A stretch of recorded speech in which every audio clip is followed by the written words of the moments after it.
Good morning guys. 12th class chemistry की second unit का मैं आपको एक बार रिवीजन करवा रही हूँ। It's my own way. देखिए, सेकेंड जो चैप्टर है, आई होप कि आपने पहले पढ़ लिया होगा, वह मैं पहले का भी रिवीजन करवा दूंगी, लेकिन अभी फिलहाल सेकेंड रनिंग में है तो हम एक बार उसका देख लेते हैं रिवीजन शुरू से। आपने जो भी पढ़ा यूट्यूब से या जो मैंने लिंक भेजा था उससे, लेकिन अभी आप एक बार मेरे तरीके से पढ़ लीजिए, रिवाइज कर लीजिए। देखिए, फर्स्ट यूनिट जो थी उसकी कई वीडियोस मैंने सेंड भी की थी, लेकिन उसका मैं दोबारा रिवीजन करवा दूंगी।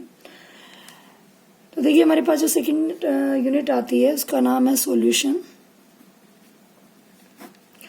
सॉल्यूशन जो है वर्ड, वो दो चीजों से मिलकर बना है, सोल्यूट प्लस सॉल्वेंट। तो ये तो सभी को पता ही होना चाहिए, बहुत बेसिक सी चीज है। सोल्यूट क्या होता है, सॉल्वेंट क्या है और सॉल्यूशन क्या है। तो देखिए, सोल्यूट जो है, सॉल्वेंट जो है which is present in larger amount, which is present in larger amount, जो लार्जर अमाउंट में प्रेजेंट होता है वो सॉल्वेंट होता है, ठीक है। और जो यानी इनका कंपैरिजन किया जाए, कंपेयर टू मास, तो जो ज्यादा अमाउंट में है वो सॉल्वेंट है, और जो कम अमाउंट में है, स्मॉल अमाउंट में है, वो क्या है, सोल्यूट है। और इन दोनों को मिलाने से जो बनता है वो क्या है, सॉल्यूशन है। हम जैसे हमने चीनी का पानी, मीठा पानी बनाना है तो हमारे पास हम शुगर लेते हैं, पानी हम लेते हैं, तो पानी ज्यादा लेते हैं तो पानी सॉल्वेंट है, और वो जो शुगर हमने ली है लिटिल अमाउंट में वो सोल्यूट है। पानी क्या है, सॉल्वेंट है, और उन्होंने क्या बनाया, सॉल्यूशन, यानी वो मीठा पानी बन गया, ठीक है। तो देखिए, सॉल्यूशन जब वाटर के अंदर, solution in water, solution in water क्या कहलाता है, एक्वस सॉल्यूशन। क्या कहलाता है, एक्वस सॉल्यूशंस। अब केमिस्ट्री के अंदर बार बार ये टर्म यूज हो गया, एक्वस एक्वस, तो आप समझ जाना, जिसके अंदर वाटर ऐड है, जिस सॉल्यूशन के अंदर सॉल्वेंट वाटर है, that is called aqueous solution, okay. और जिसके अंदर वाटर प्रेजेंट नहीं होगा वो क्या कहलाएगा, नॉन एक्वस सॉल्यूशन। क्या कहलाएगा, नॉन एक्वस सॉल्यूशंस, ठीक है। अब सॉल्यूशंस की अगर हम बात करें, इम्पोर्टेंस अगर हम बात करें या सॉल्यूशंस की, तो जो सॉल्यूशंस वो है हमारे डेली लाइफ में, या जो भी चीज़ें कंपोजिशंस जिनकी है वो सब क्या है, एक सॉल्यूशन ही है। जो भी किसी चीज से मिलकर बनी है वो सॉल्यूशन है। जैसे ब्रास जो हमारा है, ठीक है, ब्रास है, वो भी किसका है, ब्रास भी एक मिक्सचर है कॉपर और जिंक का, ठीक है। जर्मन सिल्वर है, ठीक है, वो भी मिक्सचर है कॉपर जिंक निकल का। ब्रोंज है, वो भी है कॉपर और टिन का। तो सब अलग अलग प्रॉपर्टीज होती हैं इनकी, अलग अलग टाइप से यूज होते हैं हमारे। तो देखिए, हमारे पास इसमें जो नेक्स्ट टॉपिक आता है, टाइप्स ऑफ सॉल्यूशंस। इस वाले टॉपिक में से एक एक नंबर के क्वेश्चंस जरूर आते हैं। तो हमारे जो टाइप्स ऑफ सॉल्यूशंस जो टॉपिक हमारे पास आता है, उसमें हमारे पास एक तो आते हैं सॉलिड सॉल्यूशंस, ठीक है, ध्यान से देखना, सॉलिड सॉल्यूशंस, ठीक है। सॉलिड सॉल्यूशंस मतलब सॉल्यूशन मतलब सॉल्यूट और सॉल्वेंट। और सॉलिड हमने उनको क्यों बोला, उन सॉल्यूशन को हमने सॉलिड क्यों बोला, देखो, सॉलिड सॉलिड, ध्यान से देखना, ठीक है। क्या बनेगा, सॉलिड इन सॉलिड, ठीक है। यानी सॉल्यूट हमारे पास, ये सॉलिड, ये भी, ये हमारे पास क्या है, सॉल्यूट है। सॉल्वेंट भी हमारे पास क्या है, सॉलिड है। तो जो सॉल्यूशन जो बनेगा हमारे पास वो क्या बना, सॉलिड इन सॉलिड, ठीक है। तो इसमें हम एग्जाम्पल, इसका एग्जाम्पल हमारे पास क्या हो सकता है, अलॉयज, जितने भी अलॉयज हमारे हैं, ठीक है। ब्रास है, ब्रोंज है, ठीक है, जैसे ब्रास है, ब्रोंज है, ठीक है। दूसरा हमारे पास अगर सोल्यूट हमारा लिक्विड हो, ठीक है, और सॉल्वेंट जिसकी मात्रा ज्यादा है वो हमारा सॉलिड हो, तो हमारा क्या बनेगा, ये जो सॉल्यूशन तैयार होगा उसको हम बोलेंगे liquid in solid, liquid in solid. जैसे हमारे पास हाइड्रेटेड साल्ट, या हाइड्रेटेड साल्ट भी, हाइड्रेटेड साल्ट का मतलब आप समझ सकते हो, देखो मैं बता देती हूँ। हाइड्रेटेड साल्ट, देखो हाइड्रेटेड, हाइड्रा जो वर्ड है ना, हाइड्रा, ये जो हाइड्रा वर्ड यहाँ पे आ रहा है इसका मतलब होता है वाटर, साल्ट मतलब नमक। अगर नमक हमारे पास एक सॉलिड चीज है, उसके अंदर थोड़ा सा वाटर ऐड कर देते हैं तो वो नमक जो है रहता तो सॉलिड है, लेकिन वो थोड़ा सा गीला गीला सा हो जाता है, उस मतलब है ना, नमी पकड़ जाता है थोड़ा सा। कई बार हम देखते हैं कि उसको खुला छोड़ देते हैं नमक में, या थोड़ा सा पानी वानी पड़ जाता है, तो वो क्या कहलाता है, हाइड्रेटेड साल्ट कहलाता है। ठीक है, इसी का दूसरा एग्जाम्पल क्या है, दूसरा एग्जाम्पल है इसका अमलगम, यानी जैसे HG विद Na, यानी हम इसको बोल सकते हैं सोडियम अमलगम। ये 10th क्लास में भी आपने पढ़ा था और मैंने 11th में भी इसको रिपीट किया था कि जब भी हम किसी का अमलगम बोलते हैं, यानी हम सोडियम अमलगम, अब ये बोला जाएगा सोडियम अमलगम। मरकरी जिसके साथ भी ऐड होती है वो उसी का अमलगम बन जाता है। अगर ये जिंक के साथ ऐड होती है तो जिंक का अमलगम, मरकरी सोडियम के साथ है तो सोडियम का अमलगम। तो यानी जिसमें लिक्विड तो जो है वो रहेगा, यानी जो सोल्यूट है वो बहुत थोड़ी मात्रा में, सोलवेंट जो है वो ज्यादा मात्रा में। ठीक है, थर्ड टाइप, ये फर्स्ट टाइप थी, ये सेकंड टाइप थी। थर्ड टाइप जो हमारे पास आती है, ये हम सॉलिड सॉल्यूशंस की बात कर रहे हैं, सॉलिड सॉल्यूशंस की हम पढ़ रहे हैं, टाइप्स ऑफ सॉल्यूशंस। क्या पढ़ रहे हैं, टाइप्स ऑफ सॉल्यूशंस। ये हम सॉलिड सॉल्यूशंस की बात कर रहे हैं। ये जितने भी सॉल्यूशन तैयार होंगे ना, जिसमें सोल्यूट ये है, सॉल्वेंट ये है, जितने भी हम, उसमें सब में जो सॉल्यूशन बनेगा वो सब में क्या बनेगा, सॉलिड बनेगा। तो थर्ड टाइप इसमें है कि सोल्यूट जब गैस हो, ठीक है, और सॉल्वेंट हमारे पास क्या हो, सॉलिड हो। ठीक है, तो जो बनेगा उसको हम बोलेंगे gas in solid, gas in solid. अच्छा देखो, एक नंबर का जो क्वेश्चन आता है अपने हरियाणा बोर्ड में, वो कई बार क्या आता है कि गैस इन सॉलिड ऐसे लिखा आएगा, तो इसके अंदर सोल्यूट क्या है, सॉल्वेंट क्या है। तो जो गैस लेफ्ट हैंड साइड में, इनके आगे वो क्या है, सॉल्यूट, और ये क्या है, सॉल्वेंट। ठीक है, तो ये बन के तैयार होगा एक सॉल्यूशन, लेकिन वो क्या है, सॉलिड सॉल्यूशंस। तो इसका एग्जांपल हम बोल सकते हैं dissolved gases, dissolved gases in minerals, या हम बोल सकते हैं हाइड्रोजन इन पैलेडियम वगैरह। ठीक है, तो ये हमारे पास था सॉलिड सॉल्यूशंस। हम टाइप्स ऑफ सॉल्यूशंस पढ़ रहे थे। ठीक है, हमें सॉल्यूशंस के बारे में जनरल जाना कि सॉल्यूशन क्या कुछ होता है, फिर उसके हमने टाइप्स ऑफ सॉल्यूशन में हमारे पास फर्स्ट जो आया था वो आया था सॉलिड सॉल्यूशन, जिसमें हम सोल्यूट सॉल्वेंट जो भी हम लेंगे क्या बनेगा, सॉल्यूशन जो बन के तैयार होगा वो सॉलिड बनेगा। आ गया समझ में।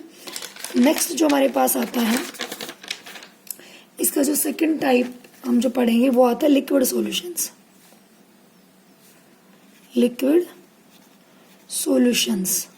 अब जितने भी हमारे सॉल्यूशंस मिलकर तैयार होंगे ना, सोल्यूट और सॉल्वेंट से, वो हमारे क्या होंगे, लिक्विड। अब वही हम लिख लेंगे सोल्यूट, सॉल्वेंट, और जो हमारा सॉल्यूशन बनेगा, तो वो तो मैं पहले ही कह रही हूं आपको कि क्या हम क्या पढ़ रहे हैं, लिक्विड सॉल्यूशंस।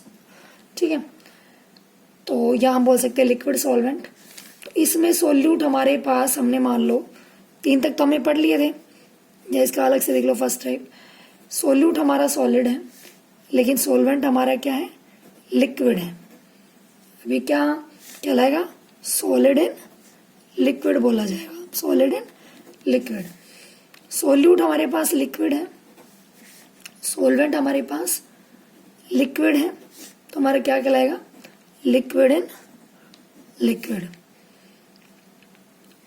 गैस हमारी सोल्यूट है, लेकिन सॉल्वेंट हमारा लिक्विड है, तो अब ये क्या कहलाएगा, गैस इन लिक्विड। तो देखिए पिछले एग्जाम्पल में भी जो सॉल्वेंट था वो तीनों क्या थे, सॉलिड थे, यानी जिनकी मात्रा ज्यादा थी वो उसी टाइप का सॉल्यूशन बनता है। जिसकी मात्रा ज़्यादा होती है वो सॉल्यूशन उसी टाइप का बनता है। अब जैसे हमारे पास लिक्विड सॉल्यूशन है, लिक्विड सॉल्यूशन हमें बनाना है तो सॉल्वेंट क्या है, लिक्विड ही है। सोल्यूट फिर चाहे कुछ भी हो, जो सॉल्यूशन बनके तैयार होगा वो लिक्विड का ही बनेगा। ठीक है, अब देखो हमारे पास सॉलिड इन लिक्विड, इसका अगर हम एग्जांपल देखें तो इसका एग्जांपल हमारे पास क्या हो सकता है, क्या हम बोल सकते हैं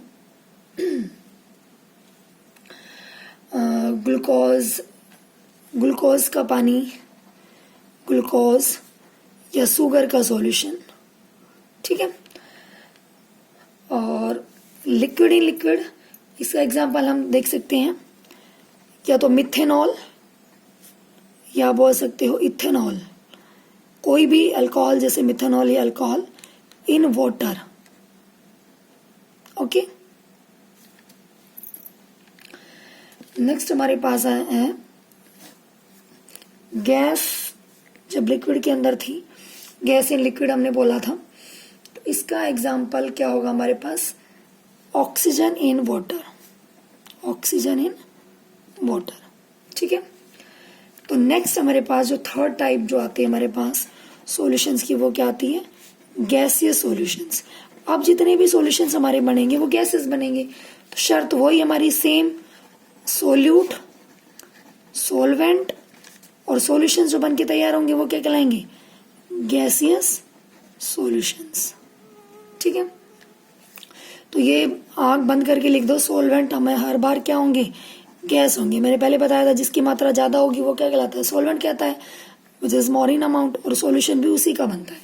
अब यहाँ सॉलिड एक बार हमने ले लिया, सॉलिड एक बार हम ले रहे हैं लिक्विड और एक बार हम ले रहे हैं गैस। ठीक है, अब इसका जो सॉल्यूशन बनेगा क्या कहलाएगा, सॉलिड इन गैस।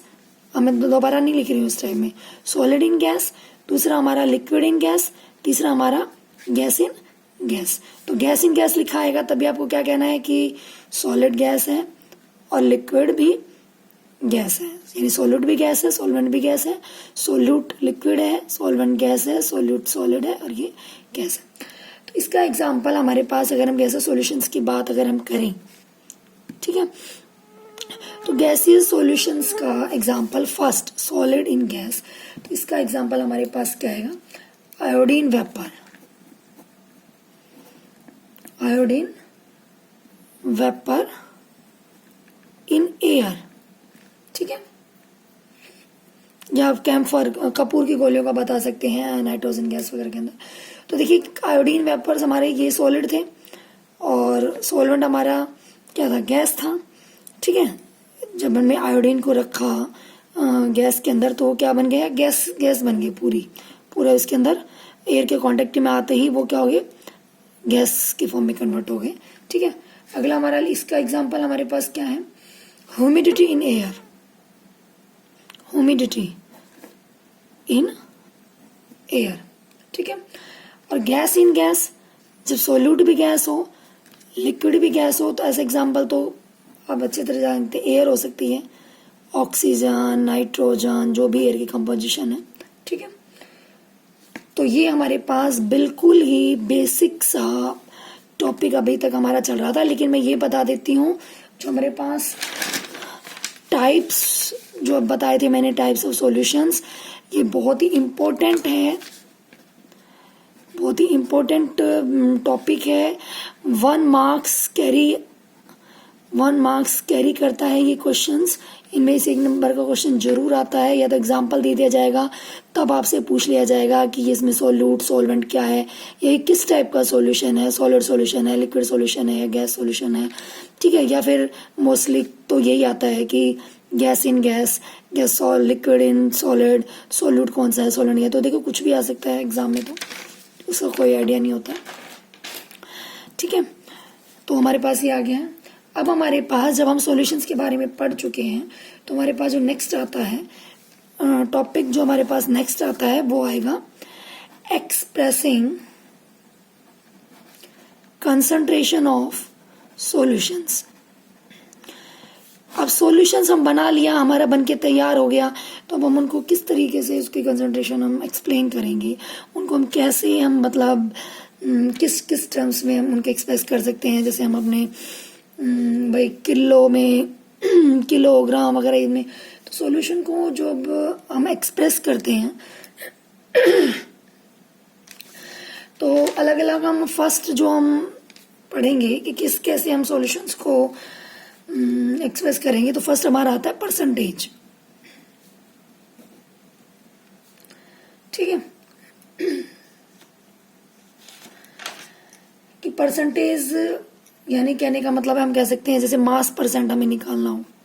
ठीक है, तो अगर हमें किसी का मास परसेंट निकालना हो, मास परसेंट मतलब समझ रहे हो परसेंटेज का मतलब कि कोई लिक्विड किसी दूसरे लिक्विड के अंदर, यानी मान ली कोई लिक्विड के अंदर डिसॉल्व हुआ है, तो कोई लिक्विड किसी दूसरे लिक्विड के अंदर डिसॉल्व हुआ है तो कितना परसेंट डिसॉल्व हुआ। ठीक है, अब हम इनके न्यूमेरिकल भी करेंगे, लेकिन जब हम इनके न्यूमेरिकल करेंगे तब हम इनको अच्छे से समझ पाएंगे।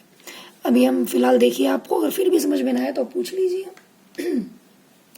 तो मास परसेंट क्या होता है? मास परसेंट जब हम निकालेंगे तो इसका फॉर्मूला क्या होगा? Mass of the component in the solution upon total mass of the solution. ये पूरी लाइन लिखनी है आपने, सॉल्यूशन यहाँ सॉल्यूशन इनटू 100। ठीक है, ये तो मास परसेंट निकाला।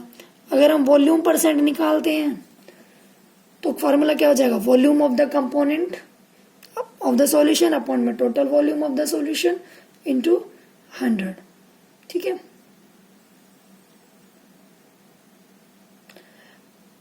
ठीक है, बुक में आप देखोगे एक भी एक्स्ट्रा और भी मिल जाएगा, जैसे मास पर वॉल्यूम परसेंटेज निकालनी है तो पहले तो सॉल्यूशन का मास, ठीक है, फिर अपॉन में टोटल वॉल्यूम सॉल्यूशन का इनटू 100।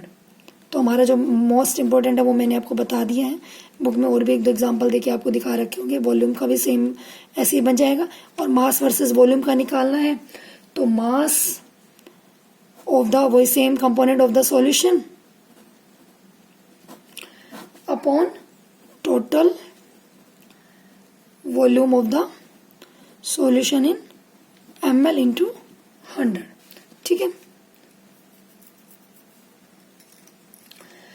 तो बच्चों सॉल्यूशन को एक्सप्रेस करने में ये फर्स्ट था मास परसेंट। इसके बाद हमारे पास स्ट्रेंथ आएगा। स्ट्रेंथ में भी हम एक्सप्रेस कर सकते हैं सॉल्यूशन को, मोलरिटी में, नॉर्मेलिटी में, मोलेलिटी में। ठीक है, तो वो सब, और mole fraction, mass fraction, ppm, वो सब हम नेक्स्ट टॉपिक में करेंगे। तो इससे नेक्स्ट जब हमारा टॉपिक होगा तो वो यही होगा, एक्सप्रेसिंग कंसंट्रेशन ऑफ सॉल्यूशन। थोड़ा सा मैंने आइडिया दे दिया, अगर आप इसको एक बार थोड़ा सा सेल्फ रीड करें इस टॉपिक को तो अच्छा रहेगा। जब मैं समझाऊंगी तो और भी अच्छे से समझ में आ जाएगा आपको। तो पहले आज आप ये बेसिक करेंगे, थोड़ा सा इसके बारे में एडवांस आगे के लिए पढ़ लेंगे। ठीक है गाइस, ओके।